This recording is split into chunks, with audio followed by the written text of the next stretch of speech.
The Global Latin Factor Podcast.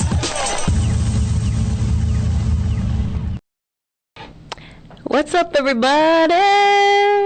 It's the Global Latin Factor. I'm Mia, your host, and I have Crispin. Crispin Valentin.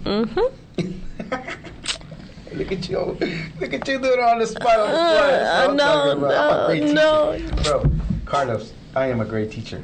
Am I a great teacher or not, Mr. Engineer over there? We're paying him. It's amazing. You could have given me like a little hint, or it would have been like, hey, you like. gotta be like ready to go. No, like, I was just like. You gotta see a meteor coming, and you just gotta stay focused. You know what I mean? That's what I'm talking about. All right, moving on. This phone is distractive. It's the devil.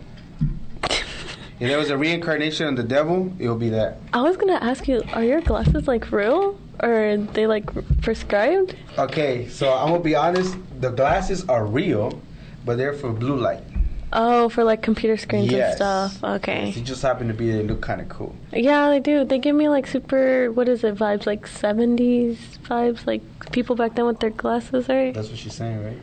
No, I'm not saying that you're old, but the style's coming back. I'm not saying that. I just like them.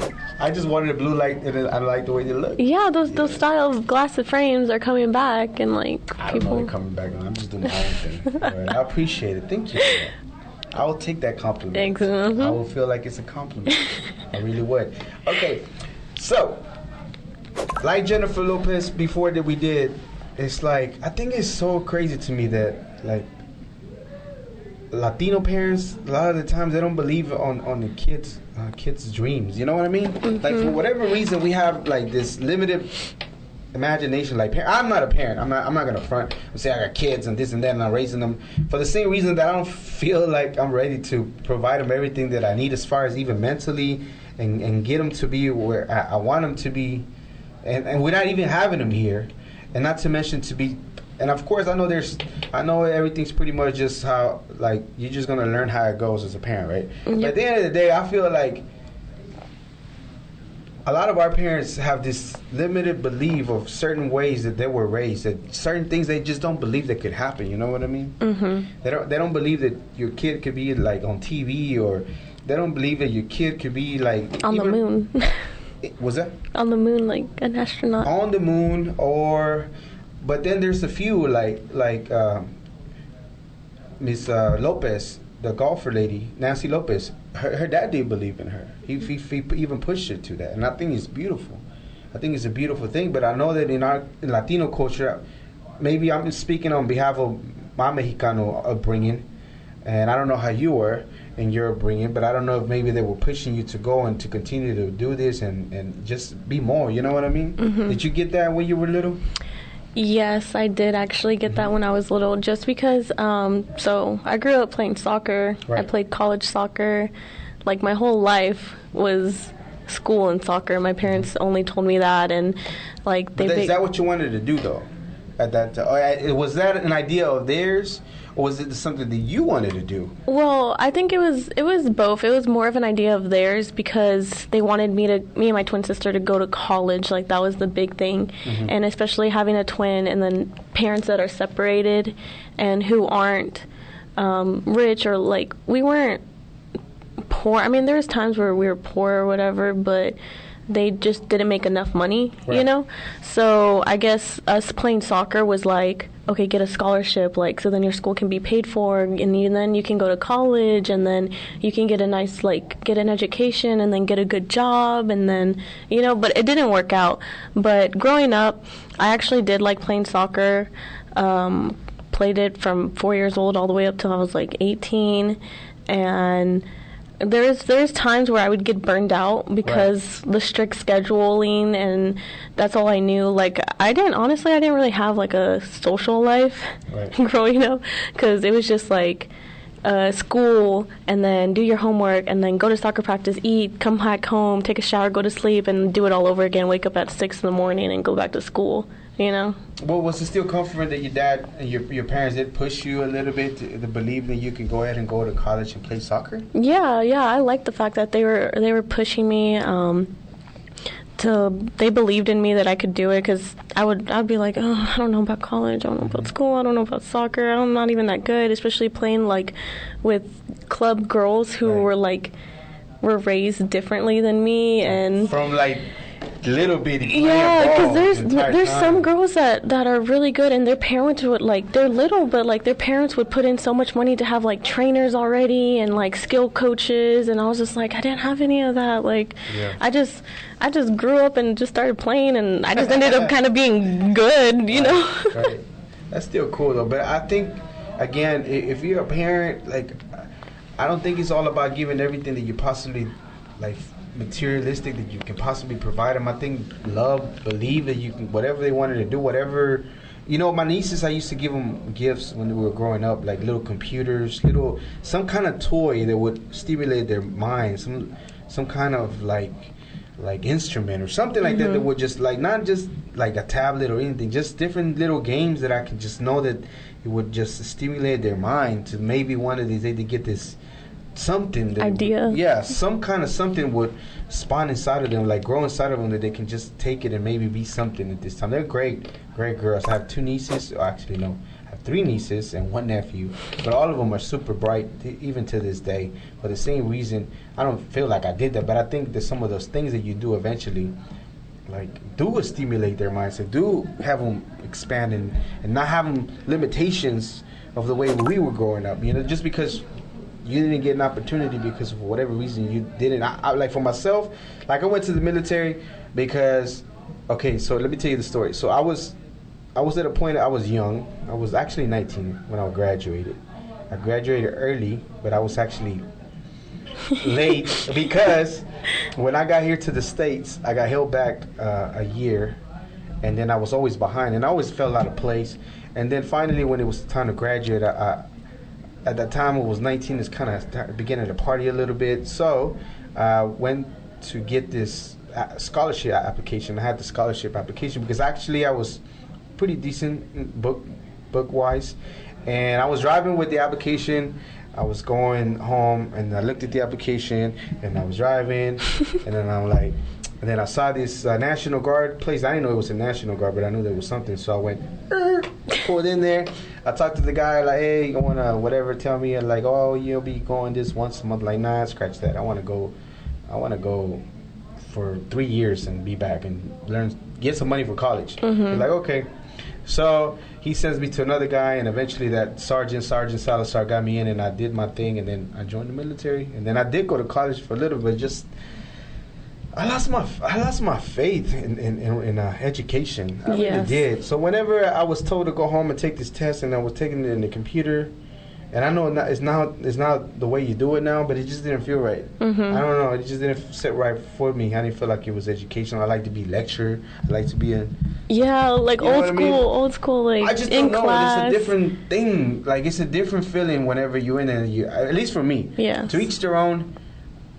If you feel like it's just for the paper and but I wanted to get something from it. I wanted just to be stimulated and be taught something and take notes and take tests, but it wasn't like that anymore. I just didn't like the feeling anymore. I believe in education, but I don't believe in the education system as far as putting yourself in debt and whatever the case might be. Yeah. That's why that's why I look up all these documentaries and learn about Latinos, because I know that the education, the knowledge is there for me to look into it, you know what I mean? So I was like, so that's how I got myself into just like putting myself through my own education and putting through school for some time, and then after it was like, I don't like it anymore. Well, school's not for everybody. Like, school's not for me. Like, it was not for me. I only went for 1 year and for college, and it wasn't for me. Like, I did good. Like, I did good in high school and stuff, and I did good in college, like, that first year. But after, I was just like, no, it's not for me anymore. Yeah. I feel it too. And I mean, we're not trying to spread the message that don't go to college, but a lot of the times, for certain people, for whatever reason, it just doesn't sit well. And I don't know, maybe I don't know, I don't want to call myself lazy or whatever, but I just didn't feel it. I just lost for whatever. I felt like I could find my way to whatever job or whatever, and I've done fairly well for myself. But it wasn't with any kind of degree, just learning skills and things like that, and that's how I got through. Figuring out what you like and what you don't like. This right here, doing the podcast, know how many years of looking into stuff and this and that, and just taking classes with Sammy here at Fishbowl, trying to get me to know how to deliver, how to do this, how to do that, blah, blah, blah, all that stuff. You know what I mean? Yeah. Prepping for the show itself, the podcast itself. It takes time, and I learned all that skill. You know, eventually it is a skill that I have, and it took years. Yeah. Anyways, moving on to our next one. So this time, we are moving all the way to Guatemala. Guatemala. You know about this guy? You actually, Carlos, you actually probably done some of this thing that he does. His name is Luis von Ahn. He was born in August 1978 in Guatemala. He's a Chapin. Did you know they call him Chapin? Guatemalan people, they call him Chapin. Why? Mm-hmm. What is it short? Is it short for something, or is it like a nickname or something? Chapin, chaplain. Do me a favor, Mr. Engineer.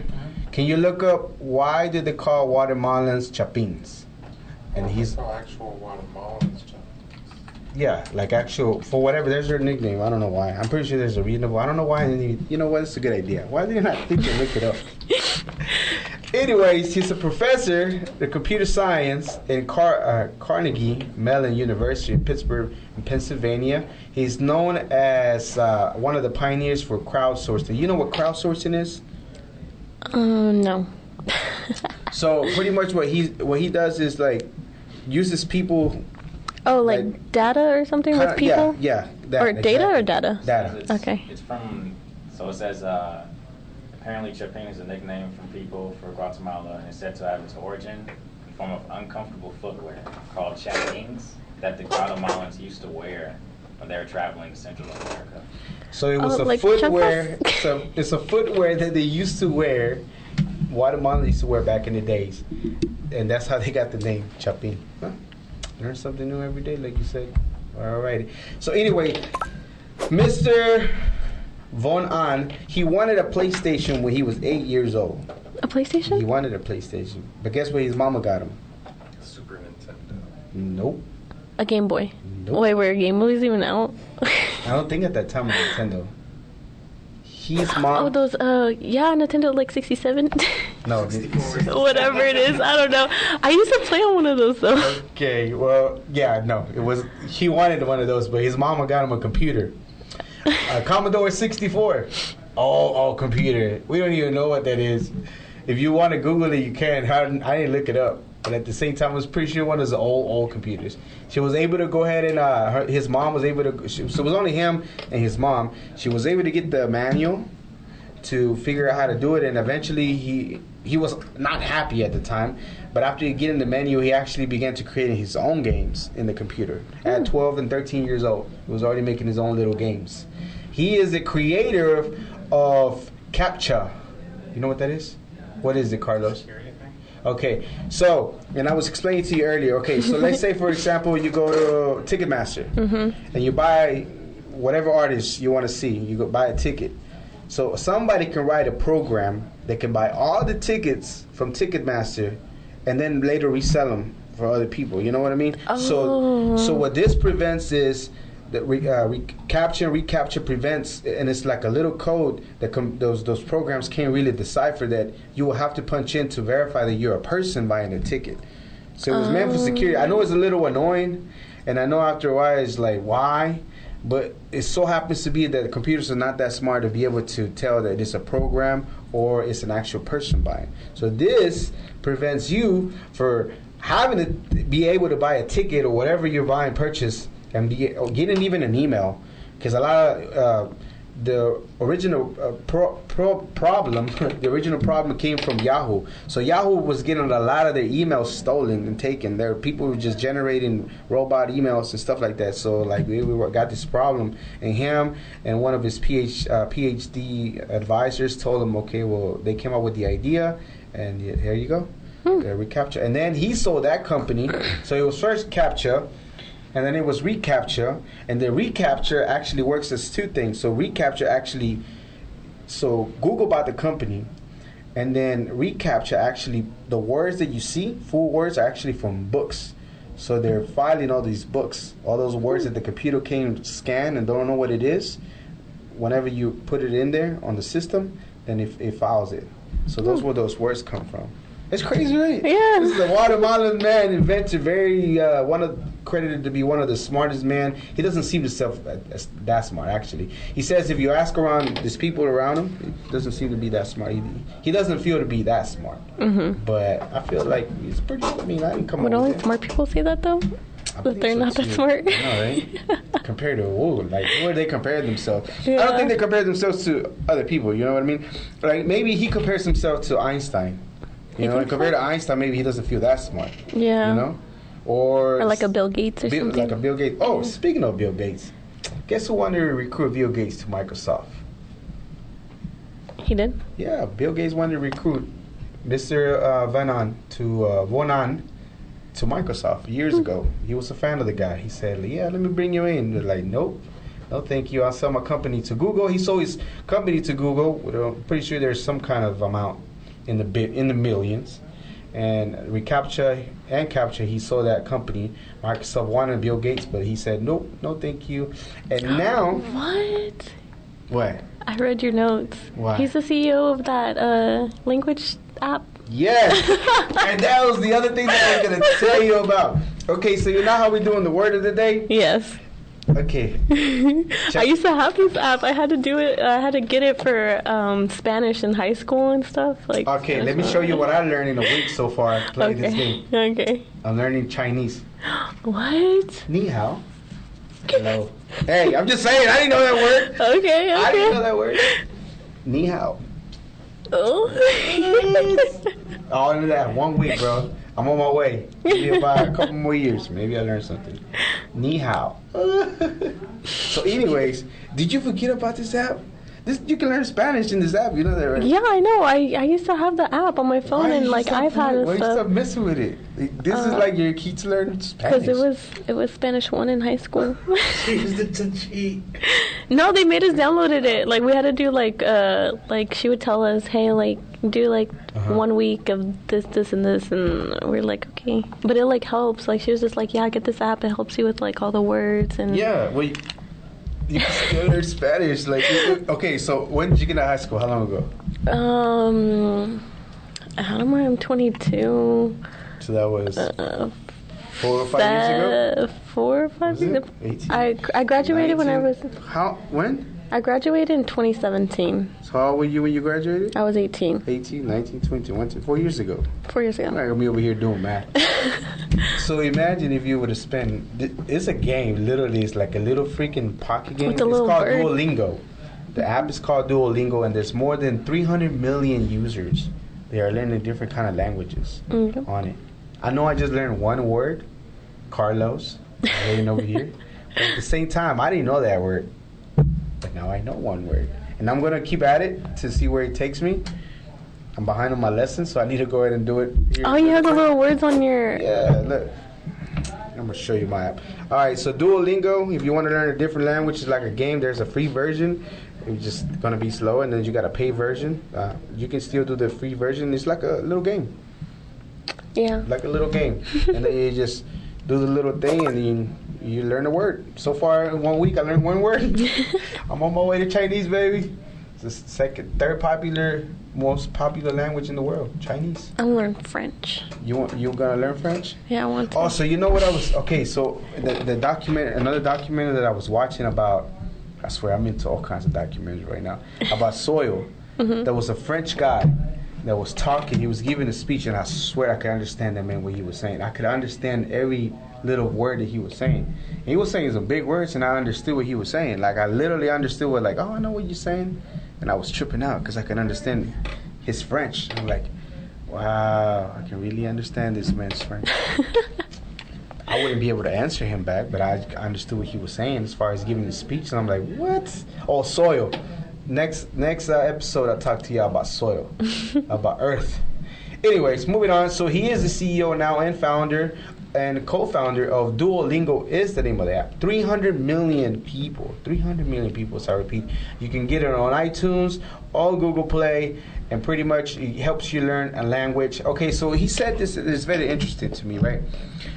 So, they say that education levels the playing field, right? As far as like rich people, like narrows the gap for rich people and poor people. But at the same time, like he's from Guatemala, so he came from not a great not a lot of money, but at the same time he realized like rich people can get tutors, they can get the best education, they can go to the best schools, and then they come back and they're still rich. But a poor person, if they wanted to learn, let's say English or another, they want to take a course in English, that's about $1,000. Yeah. And then they can't afford that. So that what does that mean? They just keep them in the same place. Yeah. It's not. And that's the reason why he was so passionate about it. Like, you know what, and it's free, and it takes some time. But again, I believe if you continue at it, then eventually you will learn. I learned one word. You work hard. Learn one word in 1 week. And I'm telling you, maybe next week I'll have another word. I'm not sure yet. He has been named the 10 most brilliant scientists by Popular Science magazine and one of 50 best brains in science by Discover. And he actually won a contest for MIT technology. He won the Lemonson MIT prize. You know how much he won? A lot of money. $500,000. That's pretty good to get you going for whatever you're doing. All right, so again, knowing his passion for education came from the fact that he saw the inequality for being like poor, which it makes sense though. Like you're poor, not doing well in your life, and now you have to want to advance, but then now you have to find all these pricey courses, and it takes money, you know. And he came up with this application. And I think it's pretty cool. I think it's pretty cool that he can, you know, and he's doing crowdsourcing that people are actually like, well, the way that he makes money in the app, you get to see an ad for whatever reason. You know, if you want to buy stuff, if you want to, you can. But I think maybe in my lifetime, how many things do you think you bought off of ads, like off of video ads and things like that? Oh, off of video ads, like on TV or like where anywhere? Anywhere. Honestly, I don't know. I don't think I shop. I'm a shopper. Like. But where do you get your ideas to go see whatever you want to? You just randomly buy stuff?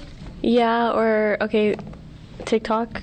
TikTok has a lot of like Amazon must buys, you know. There you go. So it does work. Those, or sometimes there's ads on Instagram, you know, the little like ads. Like whenever you go through your Instagram, it just pops up stuff that you're already like looking at, or you know, so like whenever you go to your Explore page. Talk about the AIs, about maybe some other day I'll talk to you about this AI robot freaking thing that I watch. Because it's weird, like even on TikTok, like the more you're like watching certain videos or like certain videos, like more stuff like pops up, or like it's like right. It's a thing, like it all connects or whatever, like because I tell you, there's this one time I was thinking about, you know, we're girls, you know, we're girls and we have baby fever and stuff, and like I like, even though I'm not ready for that, but like I was just looking at stuff, and then on TikTok it started popping up like girls like being pregnant and like baby stuff, and I'm just like, oh no, like this needs to get off. So check it out. So in a previous episode we watched I watched the movie The Social Dilemma. It's on Netflix. I think I've seen that. Watch it. So pretty much, You've seen it. No, I seen it like on Netflix, but I've never watched it. So I saw the little thing. On a nutshell, this is what I'm gonna tell you that it is, and the reason why you see the things that you do. So pretty much, they interview founders of like Twitter, Google, and all that. The very beginning people that used to be whenever they started writing out. And pretty much what I gather is that at one point they developed an AI programs to cater to you and develop your pretty much kind of like your profile, right? So pretty much they're creating algorithms for you, specifically for you, of whatever stuff you're typing, searching, okay? They don't understand how this AI works anymore. There's maybe like a handful. You imagine how many people work on Google, Facebook, Twitter, how many people? Thousands, right? But there's only like maybe a couple of them that understand how this AI works. And this AI is so good. There's been maybe 10 years ago, maybe that Facebook and all those were created. To this day, now they've gotten so freaking good. Is the more, you know what persuading is? Yeah. Okay, so one of the guys that was talking about it's become the most persuasive tool that ever existed in humankind. Like there's nothing so persuasive. The reason being that stuff that you see is not by accident. All the stuff is just clicking, is just profiling, keeping you there longer for the same reason that it's just literally taking everything that you are seeing or clicking and just giving you all that, giving you profile and selling you stuff. And it's cool if you're shopping, but the only thing and scary thing about that is that before there was the Pizzagate issue with that guy that went into a pizza place trying to get into the basement because there was kids. That's the problem, because that guy was so fed so much crazy stuff that he literally took it out in the real world, try to shoot somebody. You know what I mean? And it's nice and cute whenever they're doing for shopping, which is all purposely done by this AI. And again, they don't even understand how it works. And you literally are being put certain places, things. I think they're trying to get you pregnant. No. Bro, No. they literally are feeding her things and seeing about they giving you. And you know what I mean? Well, quarantine, all this quarantine people. There's a story like that. That they got somebody. Oh no, to like Target has a similar like marketing thing, and they start sending. They figured out she was pregnant, so they start sending ads to her house. Right. Her parents found out because Target found out first that her daughter That's was pregnant. jacked up. You know that like a lot of social medias know that you're on a relationship before anybody else knows? They know all that stuff. Mine knows. You think that's not scary to you? Like I get it's cute that you got after a while you can go and shop and it's cool, but after a while they try to manipulate you to act a certain way. And that's what I don't like. Yeah. You know what I mean? That's what just like So I disconnect sometimes, and I know that I have to for doing the podcast.